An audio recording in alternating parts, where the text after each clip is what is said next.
Hello, welcome to VLearn Virtual Learning Network. Now we are going to study business organization. This is block number 1, basic concepts and forms of business organization. In this unit, we will start with unit 1 of nature and scope of business.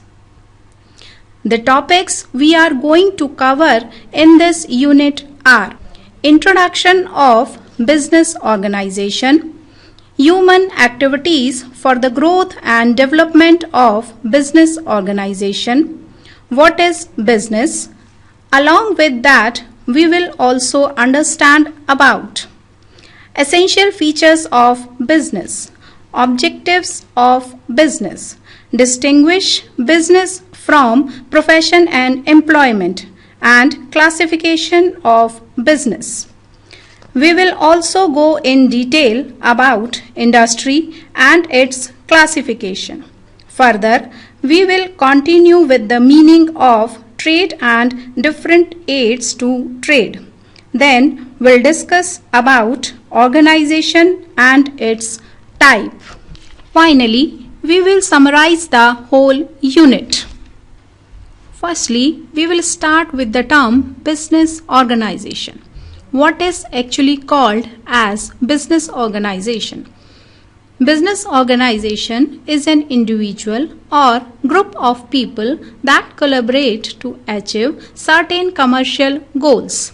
For example, if you want to manufacture certain item, then it wouldn't be possible for a single person. He would be required some labor, certain place, some capital tools, supervisors, etc. All these will jointly form an organization and it will be called as business organization. Now, business organizations may be profit organizations or non-profit organizations. When business organizations are formed to earn income for owners, then it is called profit-making organization. But if the business organization is working for the public purposes, then it is called non-profit organization. Generally, business organization is an entity formed for the purpose of carrying on commercial enterprise. Now, moving on to human activities. Here, we will discuss about the economic and non-economic activities done by the human beings. First, we take non-economic activities. Non-economic activities do not provide any source of income to an individual. That means these are those activities which are conducted by the human beings due to love and affection, social obligation, religious obligations, etc. For example, if the teacher is teaching her own children, it is a non-economic activity. If a cook is preparing the food for his family, it is also a non-economic activity, since it is done due to the love, affection and care of his family and not for the earning purpose. While economic activities provides the source of income to an individual, that means these are those activities done by the human beings for earning money or livelihood. These are concerned with production, exchange and distribution of goods and services. For example, a doctor working in a hospital, a teacher is working in a school. All these activities are being done for earning purpose or for their livelihood. Now, we shall understand the meaning of the term business and its importance in an economy. When humans are engaged in some production, manufacture or exchange of want-satisfying goods and services, with the intention of earning profits is termed as business. So, a business is a legally recognized organization designed to provide goods and or services to consumers. Mostly, businesses are privately owned and formed to earn profit to increase the wealth of owners. The main objective of the owners are the generation of a financial return in exchange for work and acceptance of risk. Here, we would be knowing about the essential features of business. The main features are dealings in goods and services, production and or exchange, continuity and regularity in dealings, profit motive, and finally the element of risk. Now we take each feature separately. Dealings in goods and services. Business deals with goods and services. The goods may be consumer goods such as sweets and breads, etc. or they may be producers' goods such as machinery, equipments, etc. which are used to produce further goods for consumption. Business also deals with services such as transport, warehousing, banking, etc. Production and or exchange. In a business, there must be two parties, that means buyer and seller. Such activities should concern with the transfer of goods or exchange of goods between them. Continuity and regularity in dealings. An activity is treated as business only when it is undertaken continually or at least recurrently. For example, a shipbuilding company takes a long time to manufacture and sell a ship. At the same time, a vegetable vendor purchases vegetables from the market in the morning and sells out to his customers by evening. But both these activities are treated as business. Profit motive. Earning profit is the primary motive of business. A business will flourish only when it is able to serve its customers to their satisfaction. Profits are essential to enable the business to survive, to grow, to expand, and to get recognition.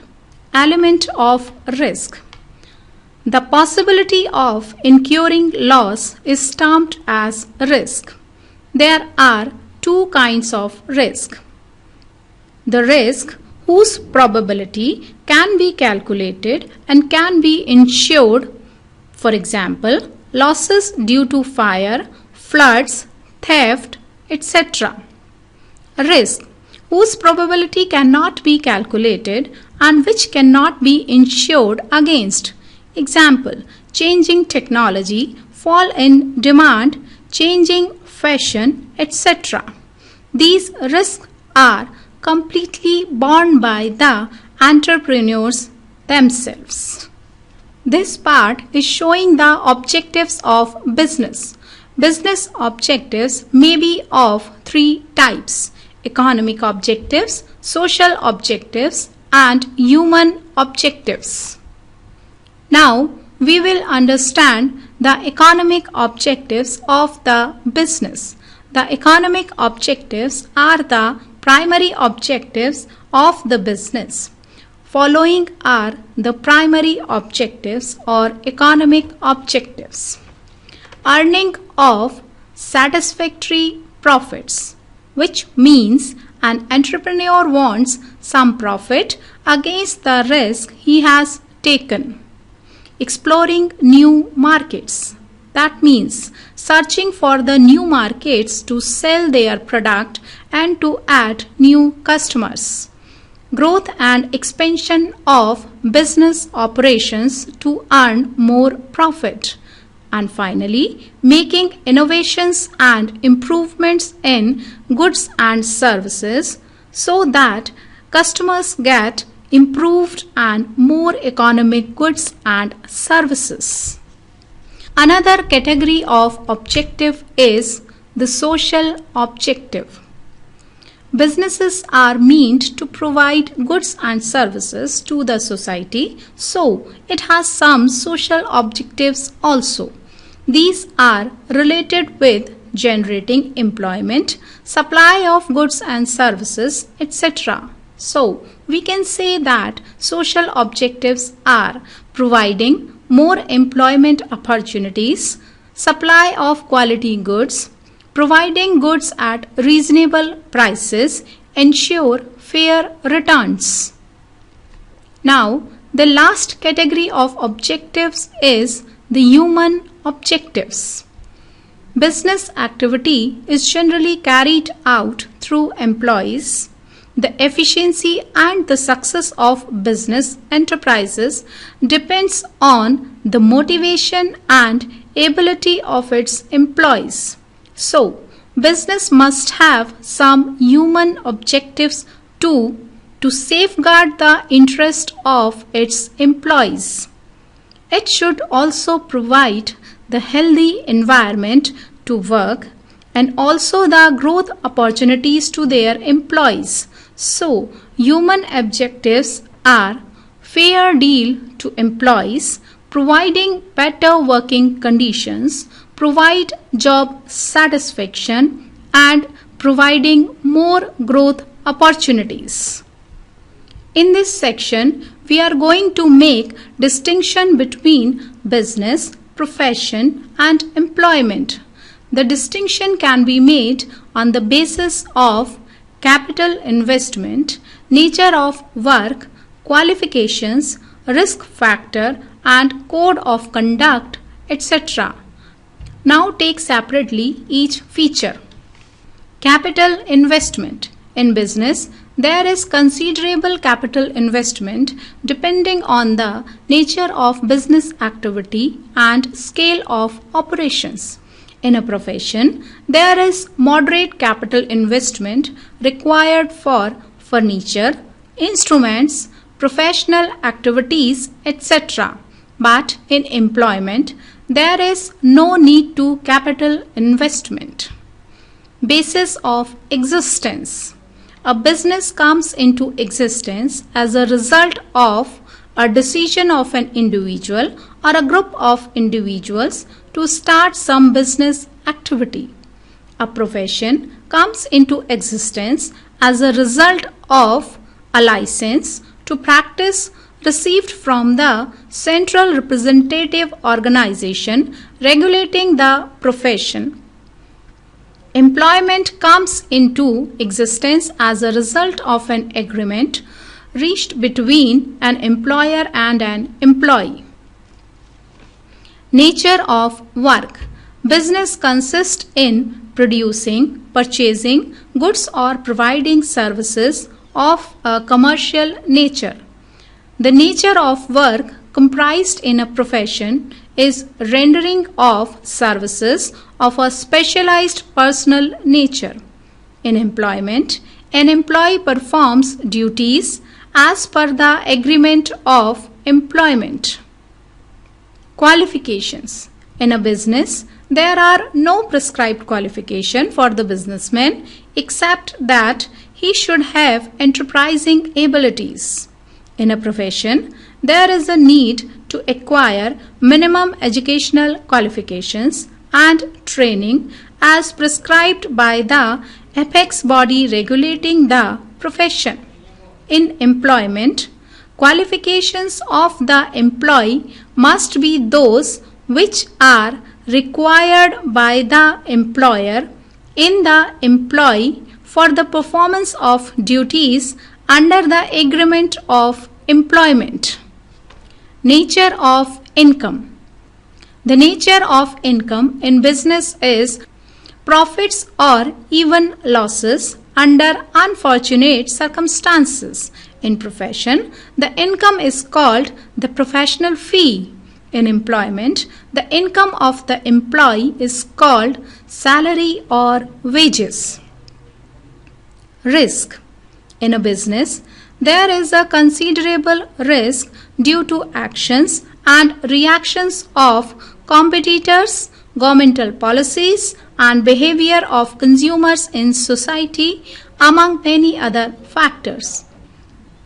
In a profession, the risk is there due to the practice by fellow practitioners, but such risk is not much significant as every professional commands personal popularity due to his or her expertise. In employment, there may be risk of losing jobs, especially when the job is temporary or the job is done for a private employer. Code of conduct. In business, there is no formal code of conduct for businesses except that they should perform social responsibilities and must be ethical in their business behavior. In a profession, there is a code of conduct for practitioners prescribed by the Apex institution, regulating the profession and ensuring licenses to practitioners. In employment, the code of conduct is that which is prescribed for the employee in the agreement of employment. In this part, we will introduce you with the term industry. The term industry can be understood in two ways. The first one is industry refers to that part of business activities which is concerned with the production of want-satisfying goods through utilization of available material resources.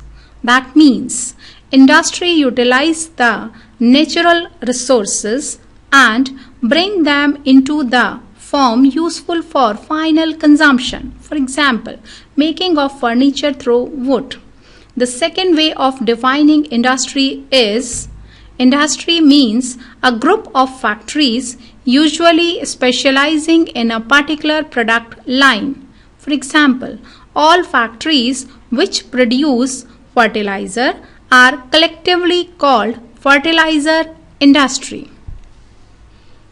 In this section, now we will understand the classification of industries.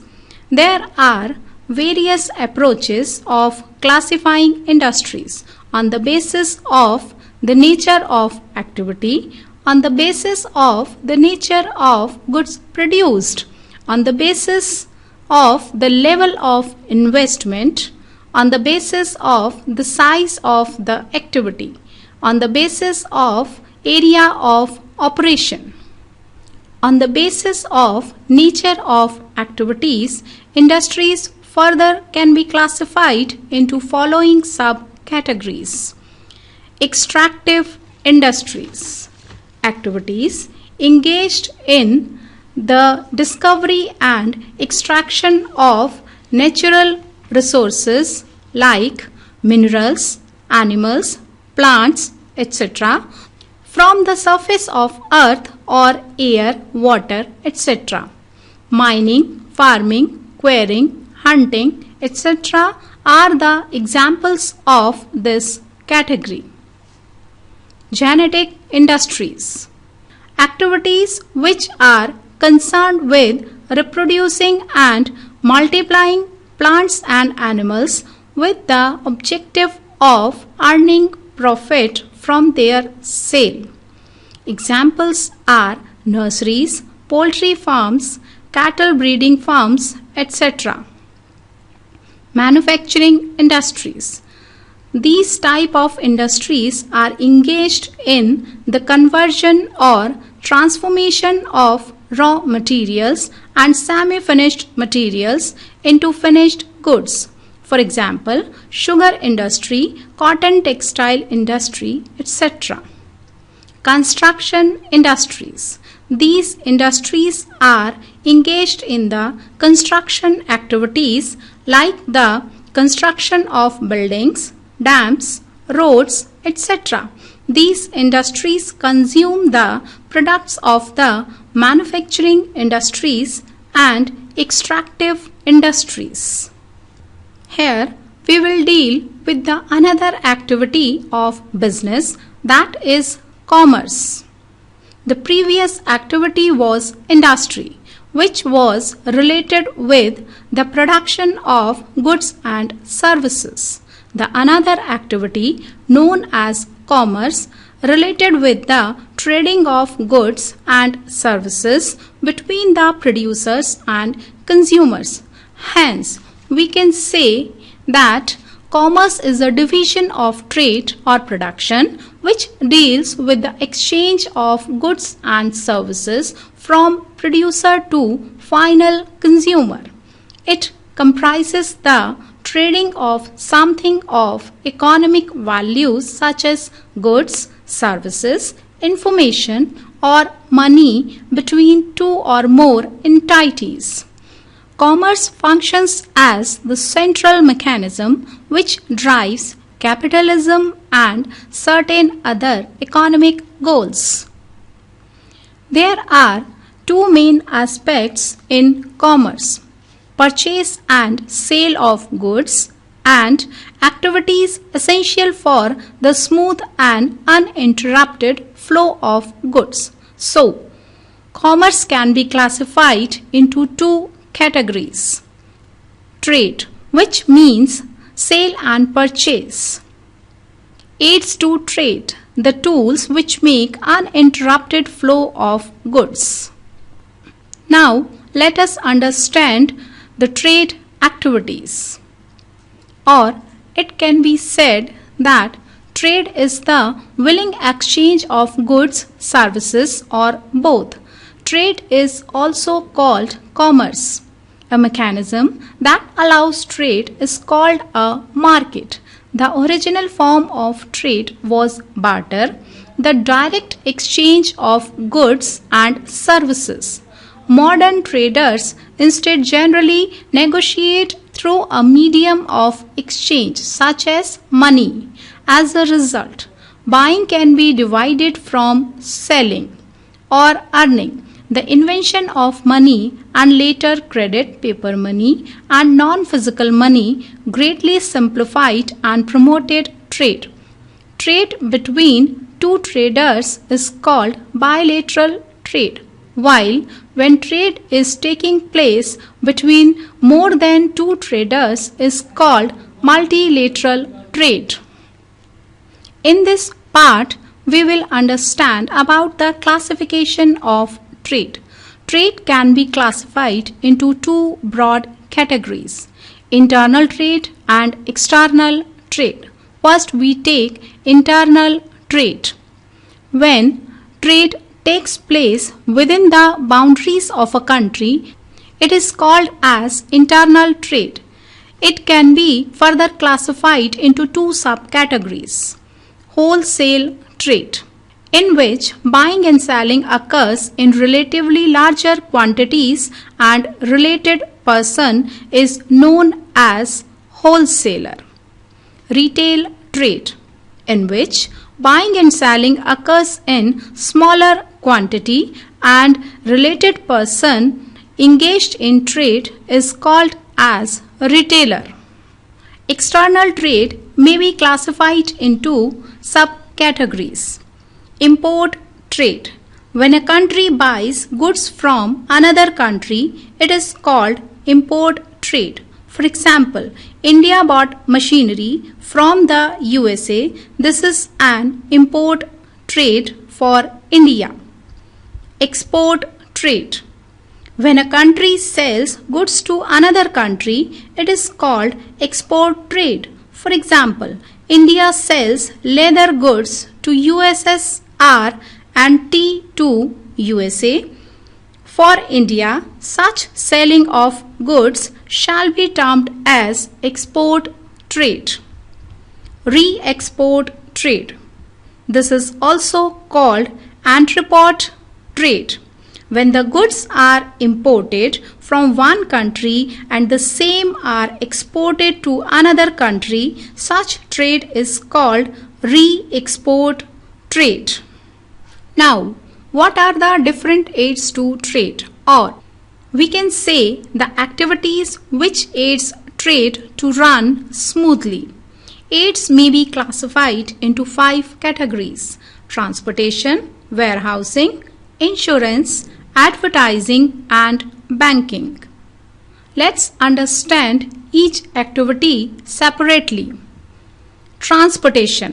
All the goods are not consumed at the same place where they are produced. They need to move from one place to another. So, the activity concerned with such movements is called transportation. Warehousing. Goods may not be consumed immediately, hence they need to be stored safely. For example, milk, meat, vegetables, etc. This activity is done through warehousing. Insurance. The goods may be destroyed while in production process or in transit due to accidents, etc. The businessman would like to cover these risks. Insurance companies come to their rescue in this regard. Advertising. Exchange of goods is possible only when the consumers have the knowledge about the existence of a product. Through advertisement, producers communicate all information about their product to the consumers. And finally, banking facilities. Banking facilitates the flow of goods by removing the hindrance of finance and credit. To start the business or to run it smoothly, we require money, and banks provides this money in the form of loans. Now, understand the meaning of the term organization and also its classification on the basis of ownership and management. Organization is the place where resources are combined to achieve an economic aim. On the basis of ownership and management, we can classify business organization into 4 groups: sole proprietorship, partnership firm, company, and cooperative society. Now, let's recap the main points of the unit. The whole range of human activities can be classified into economic activities and non-economic activities. Economic activities are further divided into business, profession, and employment. Business activities are classified into industry and commerce. Commerce is classified into trade and aids to trade. Organization makes the business proposition into a reality. There are 4 basic forms of business organization: sole proprietorship, partnership, company, and cooperative society. Thank you.